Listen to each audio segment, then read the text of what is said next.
Hey, this is Bruce Cook, and in this video, featuring my completed Growbox as well as transplanting of my seedlings. So, firstly, the Growbox. So, I am finished working on this Growbox.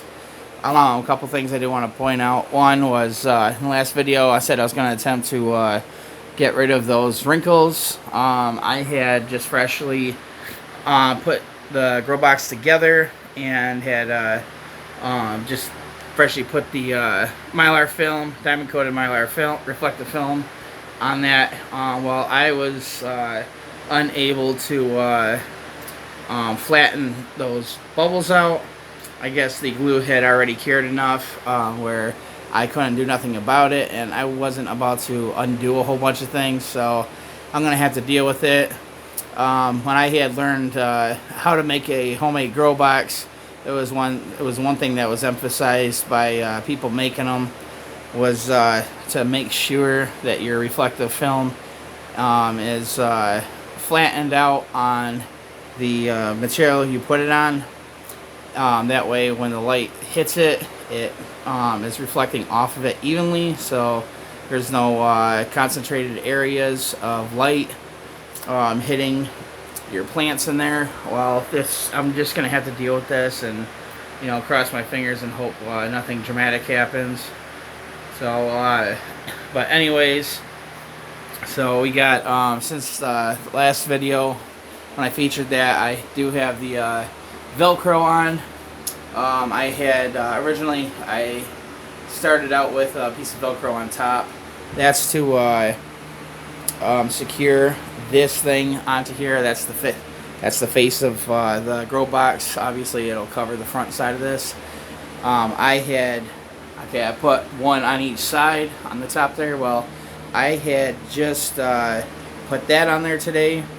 That's the bottom one, because there is some gaps where you could actually see light escaping. That was another thing too that people had emphasized when you're building your grow box, is to make sure the mylar is going all the way around and that there's absolutely nowhere for light to escape.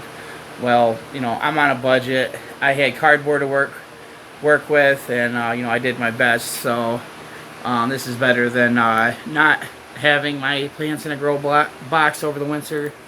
I did not have my plants in a grow box last season. I just had them sitting on a shelf with the grow light hanging above, and you know, I ran into some issues because of that. One of which is you know, I vape. This is my bedroom, and I vape in here, and that's got nicotine, and that was something I heard other pepper growers say is very bad for the plants. And I noticed that my leaves on my plants were falling off far more frequently than they should have, and you know, I don't know if that was because of the nicotine or not, but I just have to trust these pepper growers, you know, that they're what they're saying is accurate. So with this, my plants being in a grow box, it's going to help prevent nicotine from getting in here. So now up on the top, I do have one side of the top covered with mylar film. I don't have the front side covered because I need area for air to circulate in and out of here.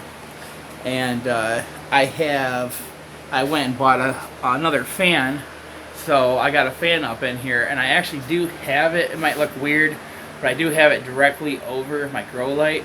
But what I had found was originally I had it pointing, you know, this way on the back side of my thing, and it was even on low, it was blowing on the leaves of these plants, causing some of the plants to bend over and touch the soil.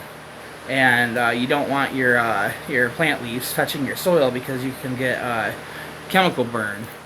So I found with it directly over this grow light, and with the metal on this grow light being angled like this, it actually when it hits the air hits the top, it actually blows the air on both sides. I can literally feel the air actually hitting my hand right here, and over on this side as well. So that'll help circulate fresh air from the top in here. So I had a total of I think it was close to 144 seeds that I had sown. So it was actually more like 130 because I didn't have all the units in that that large 12 unit or 12 row with 6 units in each row, and I had 2 seeds in each one that I put them in, but there was a few empty units, and the reason for me doing that many seeds in there was increase the chances of enough seeds germinating. But I ended up getting almost 100% germination rate out of these things, so I obviously don't have the room to accommodate them, so I picked the best seedlings from them. So I have the most seedlings I transplanted of any variety would have been 6, and there's only like 3 or 4 varieties that I actually have a whole 6 seedlings transplanted. Some varieties I only picked 3, others 4. I think my red primatales, chocolate primatales, and chocolate Muruga scorpions are the only ones that I have 6. In fact, I actually have 8 chocolate Muruga scorpions and 8 red primatales. Then I have 6 chocolate primatales. So I guess, yeah, there was a couple that I did have 8. But I do have more germinating to do. Well, before I go over that, I did save some chocolate Bootlas and Nagamorich seedlings. I kept them in here, though. It's just in case. I'm going to be germinating Dragon's Breath seeds. And let's see. What was it? It was going to be Dragon's Breath. There's another variety of pepper that I'm going to be germinating. I got to harvest seeds out of them. I do have some peppers I picked. I did have Dragon's Breath seeds picked out of one of my early peppers that I picked, but they all were small. And this right here is actually the largest Dragon's Breath pepper. It's actually the largest by far. That's how small the other ones were.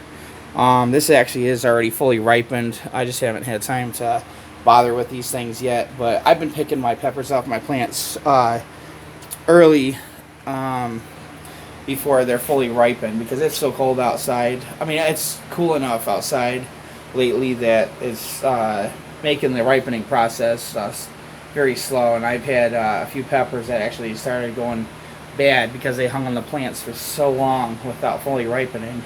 So I've been pulling them off the plants when they're more than halfway ripened and bring them in my bedroom and got them in my windowsill. I do have the blinds up during the day, allowing sunlight to come in, and it's been causing my peppers to ripen very quickly, so that's a good thing.